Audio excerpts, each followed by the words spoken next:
네, 안녕하세요. 미국 주식 멘탈 케어하기 멘탈이 전부다입니다. 네, 시작하기 앞서 제가 구독자 4만 명을 넘었습니다. 정말 큰 응원에 감사드리고요. 제 영상이 유튜브에서 무려 25만 시간이나 재생이 되었다고 합니다. 25만 시간이라고 하면 제가 계산을 해봤더니 한 사람이 1분 1초도 쉬지 않고 하루 종일 영상을 봐도 30년이 걸리는 시간이더라고요. 그렇게 엄청난 시간 동안 많은 분들이 유튜브에서 제 영상을 시청해 주셨다고 하니까 정말 대단하다는 그런 생각도 들면서 더 열심히 해야겠다는 그런 생각을 하게 되었습니다.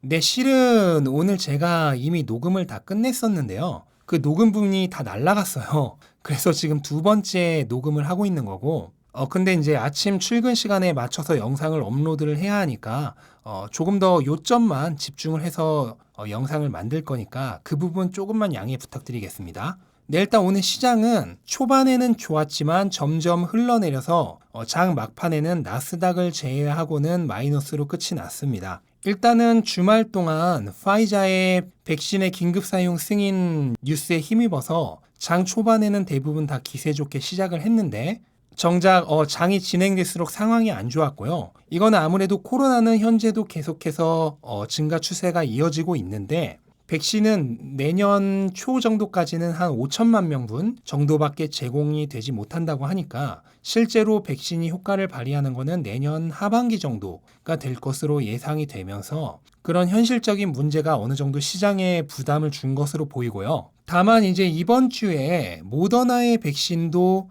긴급 사용 승인이 날 거라는 예정이 되어 있어요. 그렇게 되면 아무래도 백신의 물량이 부족한 그런 부분이 많이 해소가 될 거고 또 모더나 백신은 더 고온에서 보관이 가능하기 때문에 유통상의 이점이 있습니다. 이러한 점들이 있어서 모더나의 백신 승인도 되고 나면 그때는 분명히 시장에 다시 좋은 활기를 줄 것이다 라고 생각을 합니다. 네, 그리고 테슬라는 5% 정도 상승을 해서 640 정도에서 마감을 했습니다. 이거는 이제 우리가 가장 기본적으로 생각하고 있던 시나리오대로 흘러가고 있는 모습이죠. 이번 주 후반까지 계속해서 강세를 이어가서 한 $700 근처까지 갔다가 다음 주 이후에 어느 정도 되돌림을 하는 그 예측하기 가장 쉬운 기본 시나리오대로 흘러가는 모습입니다. 다만 이거는 이제 월요일 하루 시장만을 보고 섣불리 예측은 할 수 없어요. 적어도 이번 주 중반까지는 시장을 보고 나서 구체적인 얘기를 해도 늦지 않다고 생각을 하기 때문에 일단은 주가 흐름에 대한 얘기는 이 정도로 하겠습니다. 오늘의 가장 중요한 뉴스는 바로 테슬라가 인도네시아와 배터리 원재료 관련해서 좀 더 심도 깊은 대화를 진행할 예정이라는 뉴스예요. 테슬라가 내년 이제 1월에 인도네시아에 사람을 파견을 해서 배터리 원재료 공급망과 관련해서 파트너십을 구축하는 것에 대해 심도 있는 얘기를 할 거라고 전했는데 이거는 아마도 가장 확률이 높은 거는 인도네시아에 배터리 공장을 건설을 하는 거죠. 그리고 추가적으로 자동차 제조 공장도 건설할 가능성은 있습니다. 하지만 일단 기본은 배터리 공장을 건설하지 않을까 생각이 되는 부분이고 이게 왜 그러냐면 지금 인도네시아는 배터리 재료의 핵심인 니켈의 세계 최대 생산국입니다. 하지만 현재 니켈을 원재료 그대로 수출하는 것은 금지해 놨어요. 그리고 국내에서 그러니까 인도네시아 내에서 재련소에서 한번 재련을 해서 수출을 할 수 있도록 해놨습니다. 이유는 당연히 부가가치를 더 국내에서 창출하기 위해서입니다. 그렇기 때문에 테슬라도 당연히 인도네시아에 진출을 한다면 인도네시아 내에 배터리 생산 공장을 지을 가능성이 크다는 거죠. 그러면 별거 아닌 것 같은 이게 왜 중요한 뉴스냐? 니켈은 적어도 현재 단계에서는 배터리를 만드는데 필수 원재료 중에 하나입니다. 테슬라는 지금 배터리에 사활을 걸고 있어요. 배터리 데이라는 게 괜히 나온 게 아니죠. 그 정도로 테슬라는 배터리에 모든 것을 걸고 있습니다. 이유는 미래에 결국 배터리가 전기차에 승부를 가를 것이라고 보고 있기 때문입니다. 배터리의 성능은 말할 것도 없고 배터리의 가격, 그리고 안정성, 그리고 가장 중요한 거 바로 재고 확보입니다. 테슬라가 가진 특허 중 대부분이 배터리란 것도 괜히 그런 것이 아니에요. 그 정도로 테슬라는 배터리에 모든 것을 걸고 있는데 다른 전기차 업체들은 제가 보기엔 엄밀히 말해서 껍데기, 그러니까 차에 집중을 하고 있어요. 왜냐면 일단 사람들의 시선을 끌기 위해서는 그럴듯한 껍데기가 중요하거든요. 하지만 알맹이, 전기차의 사활에 정말 중요한 알맹이인 배터리에 그 정도의 노력을 기울이고 있는 회사는 제가 알기로는 없습니다. 예를 들어 어떤 식당에 가장 수성 요리사가 최고의 재료로 최고로 정성을 들여서 만든 일종의 시범 요리는 사실 요리사 간의 실력 차이가 엄청나게 많이 나지 않는 이상 일반인의 입맛에는 다 그게 그겁니다. 둘 다 맛있어요. 하지만 식당 간의 실력 차이의 진짜는 어디서 발생하죠?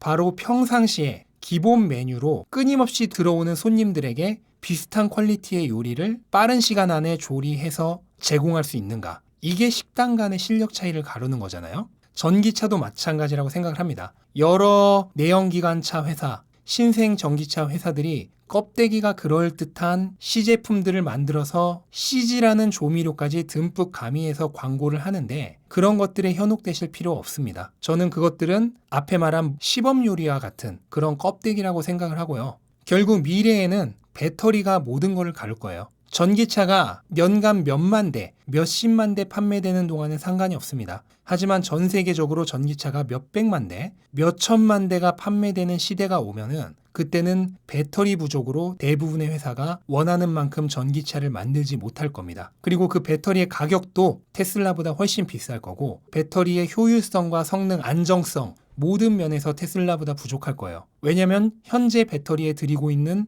정성이 비교조차 되지 않기 때문입니다. 토요타가 지금 전고체 배터리를 개발하고 있다는 뉴스를 얼마 전에 접하셨을 텐데 이거는 현재 완전한 연구 개발 단계고요.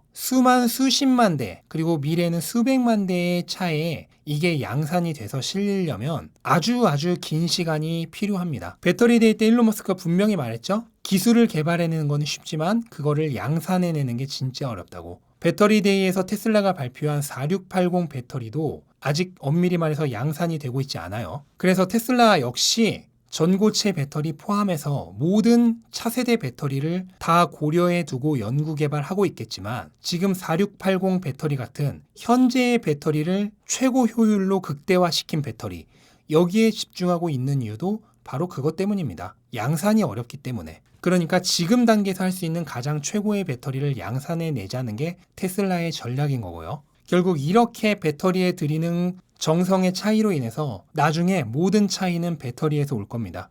그리고 지금 이런 뉴스들이 바로 그 배터리에서의 차이를 한 발 한 발 더 벌리고 있다는 그런 소식이기 때문에 저는 가장 중요하다고 생각을 하는 거예요.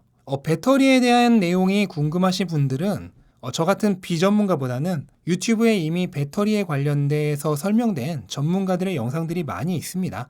그런 영상들을 한번 보시는 것도 좋을 것 같고요. 일단 저는 결국 배터리의 차이가 테슬라와 다른 자동차 회사에 넘을 수 없는 벽을 만들어낼 것이다. 그 부분을 확신하고 있다는 것을 설명드리고 싶었습니다. 네, 오늘 영상은 여기까지로 하고요. 주가 흐름은 일단은 이번 주 중반 정도까지 더 볼 필요가 있을 것 같고 일단은 우리가 예상했던 가장 기본 시나리오대로 흘러가고 있다. 요 정도 말씀드리면서 영상 마치도록 하겠습니다. 네, 영상 도움이 되셨다면 구독과 좋아요 부탁드리고 오늘도 기분 좋게 하루 시작하시기 바랍니다. 감사합니다.